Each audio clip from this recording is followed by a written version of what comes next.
یا سرخیاں کی خوشنما کہتی تھی نعت مصطفیٰ بلغ العلا بکمالہ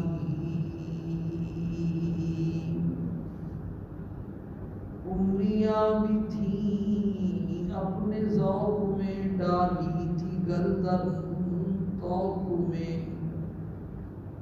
کہتی تھی اپنے شوق میں کشفت تجا بجمالہ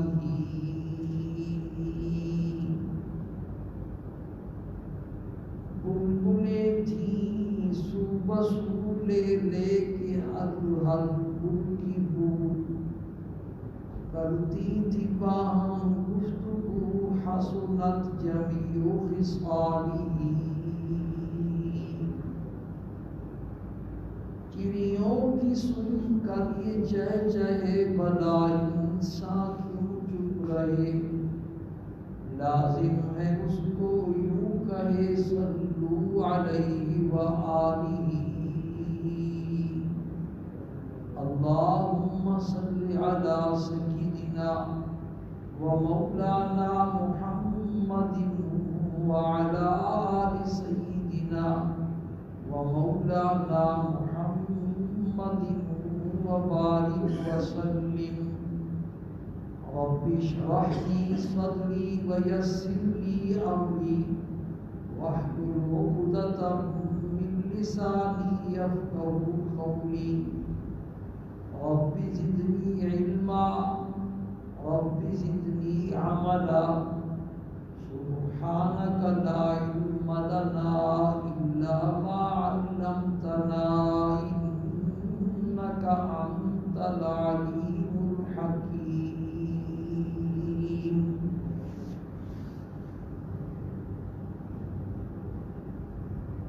میرے واجب الاحترام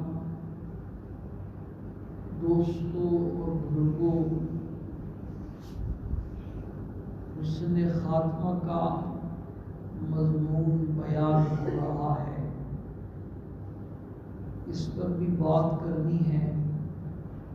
ربیع الاول کا مہینہ بھی شروع ہے، اس پر بھی ایک آدھ بات دل چاہتا ہے کرنے کو، ہر سال کی جاتی ہے، لیکن سب سے پہلے گزشتہ جو ہفتہ ہے اس میں ہمارے محسن پاکستان اور ہمارے سب کے دلوں کی دھڑکن ڈاکٹر عبدالقدیر خان صاحب بھی اللہ پاک کو پیارے ہو گئے۔ بیچاروں نے بڑی آخری زندگی قسم و نصیب گزاری، بس یہ زمانے کی ستم ظریفی ہے، اور ایسا زمانہ ہے کہ سچ اور جھوٹ ایسا مکس ہو گیا کہ کچھ سمجھ نہیں آتا۔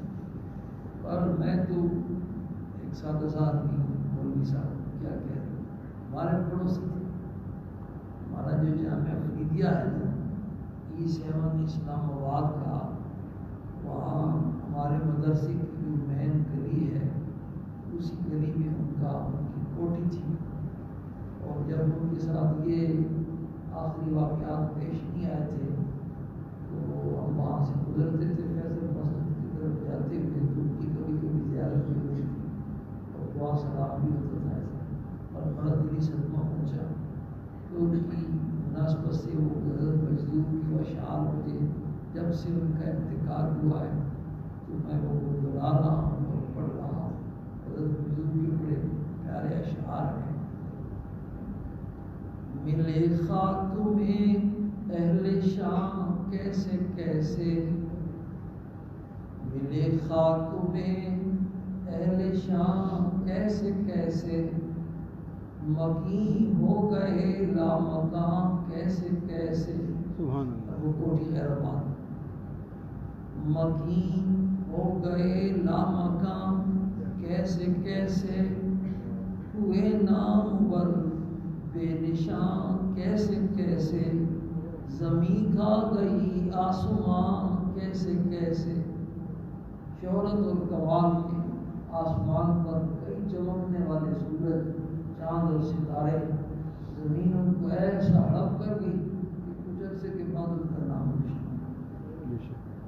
اجل نے نہ کسرا ہی چھوڑا، اجل نے نہ کسرا ہی چھوڑا نہ دارا، اسی سے سکندر صفاتے بھی ہارا۔ ہر ایک لے کے کیا کیا نہ حسرت سدھارا، پڑا رہ گیا سب یوں ہی ٹھاٹ سارا۔ جگہ جی لگانے کی دنیا نہیں ہے، یہ عبرت کی جا ہے تماشا نہیں ہے۔ اللہ پاک ہم سب کو اس سے عبرت حاصل کرنے کی اور اپنی قبر آخرت کی تیاری کرنے کی فکر نصیب فرمائے، آمین۔ بہرحال حسن خاتمہ کا مضمون بیان ہو رہا ہے۔ پہلے حسن خاتمہ کی اہمیت بیان ہوتی رہی، پھر 10 نسخے بیان ہوئے، ایسے اعمال جن کا اہتمام کرنے والوں کے ساتھ حسن خاتمہ کی بشارت کا وعدہ ہے۔ اس کے بعد ایسے اعمال، ایسے گناہوں کا بیان ہو رہا ہے جن گناہوں کی وجہ سے بندے کے خاتمے کے خراب ہونے کا اندیشہ ہے۔ اس میں 15 گناہ اب تک بیان ہو چکے ہیں اور 16واں گناہ شروع ہے۔ 16واں گناہ یہ بیان ہو رہا ہے کہ اولیاء اللہ کی گستاخی، بے ادبی، ان کو ستانا، ان کو ایذا پہنچانا، اللہ والوں کو دکھ دینا، ان کی شان میں نازیبا کلمات کہنا، دل میں ان کا بغض رکھنا، یہ ایسا گناہ ہے اور اللہ پاک کو ایسا ناپسند ہے۔ اس گناہ کا ارتکاب کرنے والوں کو اللہ نے اعلان جنگ کیا ہے اور ان کا خاتمہ خراب ہوگا۔ اس پر بھی بڑی بات ہو چکی ہے، اور یہ اللہ کون ہوتے ہیں، ان کی کیا پہچان ہے، ان کی کیا علامات ہیں، یہ سارا بیان ہو چکا ہے۔ اب یہ بیان ہو رہا تھا کہ ولایت کی بھی کئی درجات ہیں۔ سب سے آخری اور اعلیٰ جو درجہ ہے نا اللہ کی ولایت کا، ولایت کس کا نام ہے بھائی؟ اللہ کے قرب کا۔ جو اللہ کے جتنے قریب ہے بس وہ اللہ کا اتنا ہی ولی اور دوست۔ تو سب سے آخری جو درجہ ہے کمال کا، وہ تو انبیاء علیہ السلام ہیں۔ اس نبوت والے درجے کو تو پہنچ ہی نہیں سکتے۔ پھر انبیاء علیہ السلام میں بھی اللہ پاک نے درجات میں فرق رکھا ہے۔ سب کے سردار اور سب کے سردار ہمارے آقا تھے امام الانبیاء صلی اللہ علیہ وسلم۔ یہ سارا بیان ہو چکا۔ اس کے بعد جو دوسرا درجہ ہے نا، اس پر 2 جمعے ہو چکے ہیں۔ دوسرا درجہ ولایت میں ہے صحابہ کرام رضوان اللہ تعالی علیہ مجمعین کا۔ جتنے انبیاء دنیا میں تشریف لائے اپنے اپنے وقت پر، جن جن انسانوں نے ایمان کی حالت میں ان کی زیارت کی، ان کا دیدار کیا، ان کی صحبت میں بیٹھے، وہ صحابہ کہلاتے ہیں اور وہ سارے اولیاء کے سردار ہیں۔ ان کو اللہ نے ولایت کا وہ مقام نصیب فرمایا ہے کہ اس قیامت تک آنے والے سارے ولی غوث قطب اور ابدال جمع ہو جائیں، جس صحابی کو صرف ایک جھلک نصیب ہو گئی ہے اس کی گرد پاک کو بھی نہیں پہنچ سکتی۔ یہ موضوع بیان ہو رہا ہے اور اس پر 2 جملے میں عرض کر چکا ہوں کہ بھائی صحابہ کرام کے بارے میں اپنے دلوں کو جو ہے نا صاف کرنا۔ یہ جو دین کی بہاریں ہیں، پوری دنیا میں اس وقت 1 ارب سے زائد مسلمان ہیں، ان کا اسلام، یہ مسجدیں، یہ مدرسے، یہ سب بھی کیا ہے؟ یہ صحابہ کی قربانیوں کا نتیجہ۔ وہ قربانی نہ دیتے یہ دین ہم بھی تو ہندو ہوتے، سکھ ہوتے، مجھے کیا ہوتا۔ پہلے بھی غالباً آپ مجھے یاد پڑتا آپ کو سنایا تھا کہ ایک بزرگ تھے، باطل فرقے والوں سے ان کی آپس میں جو ہے نا باس مباحثے ہوتے تھے۔ وہ کی رد میں کتابیں لکھتے، کہیں اجتماع ہوتا جیسے آج کل ٹی وی میں ٹاکرا ہوتا ہے، تو پرانے زمانے میں دونوں طرف سے لوگ جمع ہوتے تھے اور اس طرح کے باتیں ہوتے تھے، کون جیتتا ہے کون ہارتا ہے۔ تو وہ ضعیف ہو گئے تو دل میں تھوڑی سی کچھ کمزوری سی آ گئی، بس اب اس کام کو چھوڑنا چاہیے، تھک گیا۔ جب یہ خیال آیا نا تو سرکار دو عالم صلی اللہ علیہ وسلم کی خواب میں زیارت ہوئی اور آپ صلی اللہ علیہ وسلم نے خواب میں انہیں ارشاد فرمایا، اللہ کے بندے، دین کا دفاع کرتے کرتے تم تھک گئے ہو، عاجز آ گئے ہو، تمہیں پتہ ہے کہ جو دین کی عمارت اس وقت پوری دنیا میں کھڑی ہوئی نظر آ رہی ہے، لاکھوں کروڑوں مسلمان نمازیں پڑھ رہے ہیں، روزے رکھ رہے ہیں، زکاتیں دے رہے ہیں، قرآن کی تلاوتیں کر رہے ہیں، ذکر اذکار تسبیحات کر رہے ہیں۔ یہ پتہ ہے کہ دین کی عمارت کیسے قائم ہوئی ہے؟ اس دین کی عمارت کو قائم کرنے میں اینٹوں اور پتھروں کی جگہ میرے صحابہ کی ہڈیاں لگی، سبحان اللہ، اور گارے کی جگہ میرے صحابہ کے جسم کا گوشت لگا ہے، اور پانی کی جگہ میرے صحابہ کا خون لگا ہے، تب جا کر کے دین کی اتنی بلند و بالا عمارت ہے۔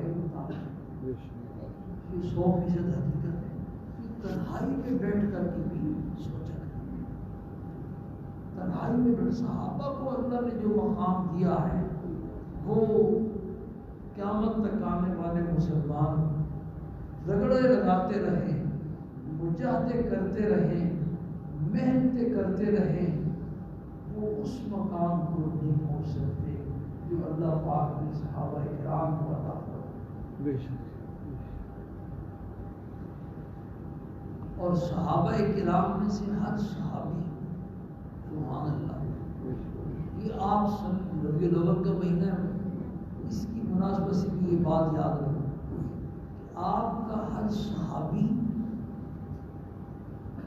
محدثین نے، مورخین نے، فقہاء نے، علماء نے اور اس فن کے ماہرین نے لکھا بھی ہے اور کہا بھی ہے اپنے بیانات میں کہ آپ کے معجزات تو بے شمار ہیں، اتنے معجزات ہیں کہ اللہ پاک نے آدم علیہ السلام سے لے کر عیسیٰ علیہ السلام تک سارے انبیاء کو انفرادی طور پر جتنے معجزات عطا فرمائے تھے، وہ سارے کے سارے اللہ پاک نے آپ صلی اللہ علیہ وسلم کو بیک وقت عطا فرمائے۔ ماشاءاللہ، شاعر کا شعر بھی ہے، ید موسیٰ دم عیسیٰ ید بیضا داری، آنچ خوباں ہما دارن تنہا داری۔ اللہ کے پیغمبر جو کمال اللہ پاک نے موسیٰ علیہ السلام کو حسن یوسف دم عیسیٰ ید بیضا داری، آنچ خوباں ہما دارن تنہا داری۔ اللہ پاک نے جو کمال یوسف علیہ السلام کو عطا فرمایا تھا حسن والا، وہ اللہ نے آپ کو عطا فرمایا۔ بے شک، سرکار دو عالم صلی اللہ علیہ وسلم معراج والی رات سے جب واپس تشریف لائے تو آسمانوں پہ بہت سارے انبیاء سے آپ کی بالمشافہ ملاقات ہوئی، یوسف علیہ السلام سے بھی ملاقات ہوئی، تو آ کر کے ارشاد فرمایا بھائی یوسف علیہ السلام کو اللہ نے بڑا حسن دیا، اللہ نے حسن کو پیدا فرما کر اس کو دو حصوں میں تقسیم کر دیا، اور آدھا حسن ساری کائنات میں تقسیم کیا اور بقیہ سارا آدھا یوسف علیہ السلام۔ سبحان اللہ۔ اور حضرت عائشہ حضرت یوسف علیہ السلام کے حسن کو یاد کر کے اپنے آقا کے حسن کا اظہار فرماتی تھی، لوامی زلیخا لو رأینا جبینہ لأصلنا بالقطع القلوب علی الیدی۔ زلیخا کی اور مصر کی شہزادیاں، زلیخا کی سہیلیاں، جنہوں نے یوسف علیہ السلام کے حسن کا نظارہ کر کے مدہوش ہو گئی اور مدہوشی کے عالم میں اپنے ہاتھوں کی انگلیاں کاٹ بیٹھی، اگر وہ میرے محبوب کے جمال جہاں آرا کا نظارہ کرتی تو وہ چھریاں اپنے دلوں کے اوپر چلا۔ اور واقعہ ایسا جنہوں نے آپ کے جمال کا نظارہ کیا، انہوں نے ہوش و حواس میں اپنی گردنیں کٹوا دی، بیوی بچے کٹوا دیے، سب کچھ ذبح کروا دیا۔ تو شاعر کہتا ہے، اس نے یوسف دم عیسیٰ ید بیضا داری، آنچ خوبا ہما دارن تنہا داری۔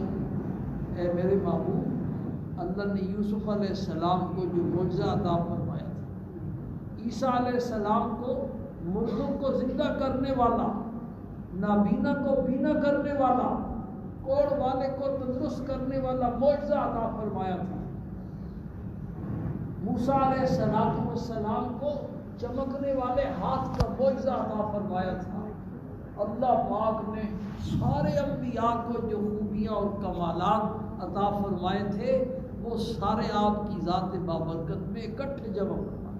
ماشاءاللہ اتنے معجزات دیے۔ موسیٰ علیہ السلام کو معجزہ دیا، وہ لاٹھی پتھر پہ مارتے تو پتھر کی چٹان سے ایک ہی وقت میں پانی کے 12 چشمے پھوٹ پڑتے تھے۔ ان کے 12 قبیلے تھے، اور ہمارے آقا کو اللہ نے کمال عطا فرمائے۔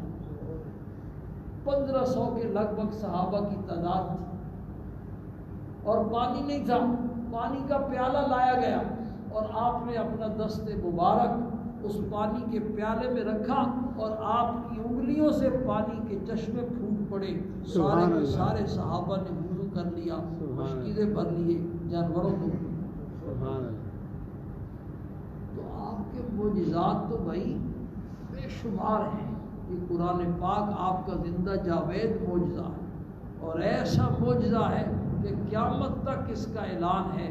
اس وقت بھی قرآن نے یہ اعلان کیا تھا کہ ہمت ہے تو اس جیسی ایک چھوٹی سی صورت، ایک چھوٹی سی آیت بنا کر کے تو لاؤ، اور یہ اعلان آج تک باقی۔ بے شک 1400 سال سے قرآن کے اعلان کر رہا ہے، لیکن کسی کی ہمت نہیں کہ قرآن کے مقابلے میں کوئی ایک آیت پیش کر سکے۔ معراج والا وہی تھا، ایک ہی رات میں مکہ مکرمہ سے بیت المقدس پہنچے، اور پھر وہاں سے 7واں آسمان اور عرش معلیٰ کی سیر کی، اور پھر کتنے چکر لگائے زمین سے آسمان تک۔ آواز نہیں آ رہی؟ اسپیکر کا کوئی مسئلہ؟ آواز آ رہی ہے؟ آواز آ رہی ہے۔ زمین سے آسمان تک 500 سال کا فاصلہ، پھر ہر 2 آسمانوں کے درمیان بھی 500 سال کا فاصلہ، پھر 7ویں آسمان سے عرش معلیٰ تک بھی 500 سال کا فاصلہ۔ 50 نمازیں فرض ہوئیں۔ موسیٰ علیہ السلام منت کرتے رہے، میں بڑا تجربہ کر چکا ہوں بنی اسرائیل کا، آپ کی امت جو ہے۔ تو پھر چکر لگائے، ہر چکر میں 5 نمازیں معاف ہوتی ہیں۔ کتنے چکر لگتے ہیں، اور یہ سارا کتنے وقت میں ہوا؟ قرآن کہتا ہے سبحان الذی اسری بعبدہ لیلا، پاک ہے وہ ذات جس نے اپنے بندے کو سیر کرائی رات کے مختصر سے حصے۔ کوئی دوسرا لگا دو اگر یہ نہیں چلتا، آپ تھوڑے سے قریب اللہ کے بندے اس کو پہلے چیک کرتا نا۔ اس دفعہ ہم نے ووٹ ان کو دینے ہیں بھائی جو مسجد کے سپیکر کا 5 لاکھ کا انتظام کرے۔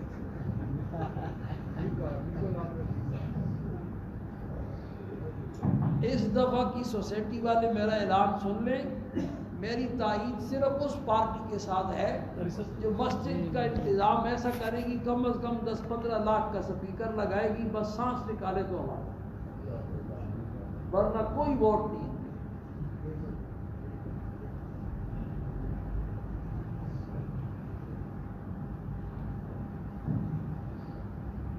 میں پورا ہفتہ سوچتا رہتا ہوں کیا بیان کروں. میری راتوں کی نیند اڑی ہوتی ہے اور آ کر کے آگے یہ مسئلہ ہوتا ہے.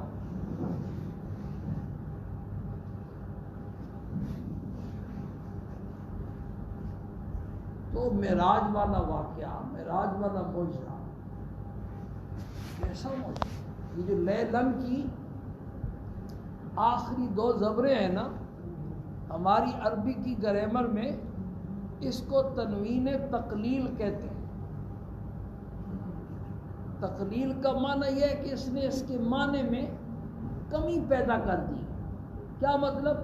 رات کے بالکل تھوڑے سے حصے میں پاک ہے وہ اللہ جس نے اپنے محبوب کو مکے سے بیت المقدس پہنچایا، بیت المقدس سے پہلے آسمان پر پہنچایا، پھر دوسرے آسمان پر پہنچایا، پھر تیسرے آسمان پر پہنچایا، پھر چوتھے آسمان پر، پھر 5ویں آسمان پر، پھر اور ہر آسمان پر انبیاء سے ملاقاتیں ہوئیں، گفتگو ہوئی، گفت و شنید ہوئی.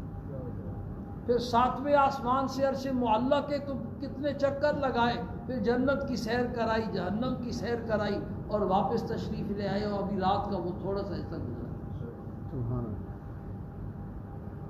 ایسا معجزہ. لوگ کہتے ہیں عقل بھی معجزہ تو ہوتا ہی ہوا ہے جو اللہ نے کیا ہے. اللہ کا کون سا کام ایسا ہے جو آپ کی عقل میں آتا ہے؟ اللہ پاک نے 4 کھربہ جاندار پیدا کر دیے. ساری دنیا کے بادشاہ اور سائنسدان مل جائیں تو ایک زیرو، ایک کیڑی پیدا کر سکتے نہیں.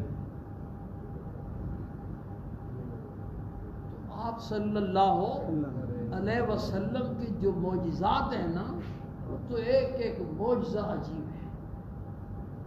لیکن محدثین نے، میں جو بات کہہ رہی، یہ ساری تمہیدی بات تھی، میں جو بات کہنا چاہتا تھا، محدثین نے، علماء نے، فقہاء نے اور مورخین نے اور اس فن کے ماہرین نے لکھا ہے اپنی کتابوں میں کہ آپ کا سارے معجزوں میں سب سے بڑا معجزہ یہ تھا کہ آپ نے 1,24,000 انبیاء جیسے انسان تیار کر، 1,24,000 صحابہ ایسے تیار کیے کہ آپ کے بعد نبوت کا سلسلہ تو ختم تھا، لیکن ایک ایک صحابی ایک ایک نبی کی شان رکھتا. ماشاءاللہ. ایک ایک صحابی میں وہ کمالات تھے، وہ اوصاف تھے، وہ عظمت تھی، وہ تقدس تھا، وہ تقویٰ تھا، وہ دینداری تھی، وہ پرہیزگاری تھی، وہ للہیت تھی اور وہ اخلاص تھا جو ایک نبی میں ہوتا. ماشاءاللہ. جس علاقے میں گئے پوری دنیا میں پھیل گئے، پوری دنیا میں ایک انقلاب پیدا کر. مشہور شعر آپ نے بھی سنا ہوگا، زلفشانی نے تیری قطروں کو دریا کر دیا، زلفشانی نے تیری قطروں کو دریا کر دیا، دل کو روشن کر دیا، آنکھوں کو بینا کر دیا. سبحان اللہ. ہائے وہ کیا نظر تھی جس نے مردوں کو مسیحا کر دیا. عیسیٰ علیہ السلام تو اکیلے مردوں کو زندہ کرتے تھے. اللہ کے محبوب، اللہ کے پیغمبر، آپ کی ایک نظر نے 1,24,000 عیسیٰ علیہ السلام پیدا کر. یہ آپ کا زندہ جاوید ہو. اس لیے آپ نے فرمایا اصحابی کالنجوم فبأیہم اقتدیتم اہتدیتم، کہ میرے 1,24,000 جو صحابہ ہیں یہ آسمان کے ستاروں کی مانند، جس کے پیچھے بھی تم چل پڑو گے وہ تمہیں سیدھا خدا تک پہنچائے گا، جنت تک پہنچائے گا. ایک ایک صحابی جس علاقے میں گیا پورے علاقے والوں کا مقتدا بن گیا، پیشوا بن گیا. ذکی کیفی حضرت مفتی محمد شفیع صاحب رحمہ اللہ کے صاحبزادے تھے اور وہ بھی شاعر تھے. اسی اصحابی کالنجوم کا انہوں نے ترجمہ کیا ہے شعر میں، اور وہ بڑا عجیب ہے. قدم بوسی کی دولت مل گئی تھی چند ذروں کو، قدم بوسی کی دولت مل گئی تھی چند ذروں کو، ابھی تک وہ چمکتے ہیں ستاروں کی جبیں ہو کر. سبحان اللہ. جس صحابی کا نام سبحان اللہ. تو اس لیے میرے دوستوں اور بزرگوں، اولیاء اللہ کی گستاخی اور بے ادبی یہ گناہ بیان ہو رہا ہے. اولیاء اللہ کی گستاخی اور بے ادبی کا وبال یہ ہے کہ آدمی کا خاتمہ خراب ہوتا ہے، بے شک ایمان کی دولت چھن جاتی ہے. اور صحابہ سارے اولیاء کے سردار ہیں. سارے اولیاء مل کر کے کسی ادنا درجے کے صحابی کی گرد پا کو بھی نہیں پہنچ سکتے. بے شک. ہم صحابہ کے بارے میں اپنے دلوں کو صاف، کوئی کدورت نہ ہو، کوئی بات نہ ہو کسی صحابی کے بارے میں انشاءاللہ. اور یہ موضوع چل رہا ہے اور یہ چلے گا.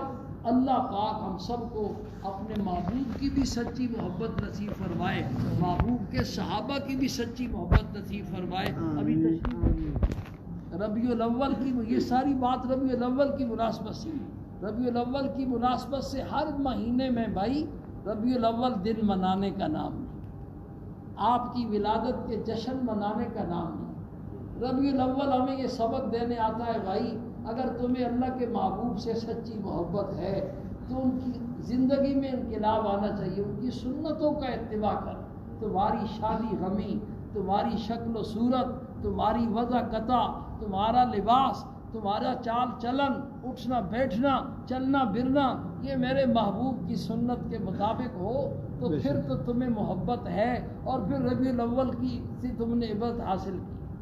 اگر تمہاری زندگی میں کوئی تبدیلی نہیں آ رہی ہے اور وہ جو کہ تم ویسی غفلت والی گزر رہی ہے، شکل و صورت تمہاری غیروں والی، لباس تمہارا غیروں والا، وضع قطع تمہاری غیروں والی، شادی بیاہ تمہاری غیروں والی اور تمہاری فوتگیاں ہندوؤں والی، تو پھر تمہیں کیا نسبت ہے اپنے آقا سے اور تم کیا دیگے پکا کر کے چندے کی چھولے کی دیگے پکا کر کے خوش ہوتے؟ ڈوب مرنے کا مقام ہے. اس لیے اپنی زندگیوں میں انقلاب لاؤ، زندگیوں میں تبدیلی لاؤ. اپنے محبوب کی ایک ایک سنت، ہمارے آقا کا جسم زمین کے جس حصے سے ٹکرا رہا ہے، روضہ اقدس میں آپ زندہ ہیں اور ہر صلاۃ و سلام پیش کرنے والے کا جواب دیتے ہیں. آپ کا جسم اطہر زمین کے جس حصے سے ٹکرا رہا ہے وہ حصہ اس کی شان عرش معلیٰ سے بھی بلند و بالا ہے. بے شک. تو جو اعمال آپ کے جسم سے نکلے ہیں بھائی، جو سنتیں آپ کے وجود اطہر سے نکلی ہیں بھائی، ان میں سے ایک ایک سنت دونوں جہانوں سے کی. بے شک. کوئی سنت کو اختیار کرنے کی کوشش کرو. ہر سال اس کی مناسبت سے میں عرض کرتا ہوں کہ گھروں میں اسوہ رسول اکرم اجتماعی پڑھنے کا اہتمام کرو.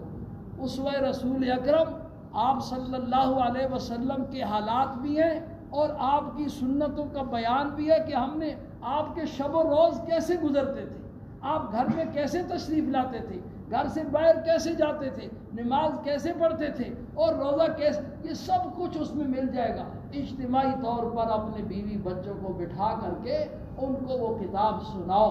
یہ تو ہر سال میں کہتا ہوں. اور اب صحابہ کا تذکرہ چل رہا ہے، وہ کتاب ختم کر کے اگر حیات الصحابہ والی کتاب شروع کر دو. حیات الصحابہ تبلیغی جماعت کے جو بانی تھے مولانا الیاس رحمہ اللہ، ان کے صاحبزادے تھے حضرت مولانا یوسف رحمہ اللہ. ان کی بڑی مایہ ناز اور بڑی مقبول علمی کتاب ہے جس میں آپ صلی اللہ علیہ وسلم اور صحابہ کرام کے حالات کا ایسا اجتماع ہے کہ پڑھتا ہے آدمی تو دل دنگ رہ جاتا ہے کہ یہ دین کتنی قربانیوں سے ہم تک پہنچا ہے اور ہم نے اس دین کا کیا حشر کیا. یہ کتابیں پڑھو، بیوی بچوں کو جمع کرو. تمہارے بچے جو ہے نا وہ دین سے بھی دور ہو رہے ہیں، اتنے دور ہو رہے ہیں کہ اب تو کپڑوں سے بھی باہر نکل رہے ہیں. ہر جمعے میں اس کی طرف اشارہ کرتا ہوں لیکن تمہیں سمجھ نہیں آتی ہے بات. تمہارے بچے صرف دین سے نہیں دور ہو رہے ہیں، دین سے بھی دور ہو رہے ہیں. سوشل میڈیا کی وجہ سے، ماحول کی وجہ سے، انگریزی تعلیم کی وجہ سے، نیٹ کی وجہ سے، ٹی وی کی وجہ سے، معاشرے کے حالات کی وجہ سے تمہارے بچے اب اسلام سے نہیں کپڑوں سے بھی باہر نکل رہے ہیں. بچوں کو قابو کرو. بچے پیدا کرنے پر پابندی نہیں ہے، پیدا ضرور کرو لیکن ان کی تربیت تو کرو نا. کچھ عرصے کے بعد کچھ زمانہ گزرے گا, 20-25 سال کے بعد ان کو پتہ ہی نہیں ہوگا دین. 3 دن پہلے میں نے ایک ایسا نوجوان اپنی اسی سوسائٹی میں دیکھا جس کا سفید ریش والد ایسا دیندار صف اول کا نمازی, اس کا یہی انتقال ہوا. ہمارے قبرستان میں اس کی تدفین ہوئی, لیکن کبھی اس کا بیٹا مسجد میں نظر نہیں آیا. اس کا لباس, اس کی وضع, اس کی شکل و صورت لگتی نہیں ہے کہ یہ اس باپ کا بیٹا. بھائی تمہاری دکان پر تمہاری سیٹ پر سنبھالنے والا بچہ آئے گا, فیکٹری اور کارخانے میں سیٹ سنبھالنے والا بچہ آئے گا, تو بھائی مسجد میں جو تمہاری جگہ تھی اس میں بھی اس سیٹ کو سنبھالنے کے لیے کوئی بچہ آنا چاہیے نا. بے شک. اس کی فکر کون کرے گا؟ اللہ پاک ہم سب کو سمجھ عطا فرمائے.